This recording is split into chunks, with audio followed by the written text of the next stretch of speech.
तो hello friends केमी समस्ते आशा कर समस्ते भल थे तुम भाई भी बढ़िया अच्छी। तो फ्रेंड्स सकाल सकाल उठिकी ब्रश कर देकी जलखिया खाई देकी किसी काम थिला तो तापर मैं देखिली काली राति रे जनकर फोटो प्रिंट करी फोटो तो हो गला किंतु प्रिंट बाहरलानी जो जेरेक्स हुए से प्रिंट बाहरलानी मो जो प्रिंटर तो मन बहुत दुख भाविली सका भी ठीक हो सका ठीक है तो आई मीन मत लगुच कि तार जो काटीजेट खराब हो जाए तो काटीजेट आने को हेले 1400-1500 टका खर्च हम गोटे काटीजेट तो तुम भाई पाखे संगे गोटे पैसा भी ना तो देखा कौन हो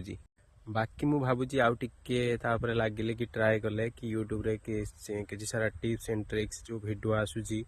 प्रिंटर विषय देखिले काले हो तो देखा कौन हो बाकी मन बहुत दुख मैं प्रिंटर तार काटीजेटा ही गला बाकी देखा कौन हो तो नेक्स्ट वीडियो देखा जय जगन्नाथ।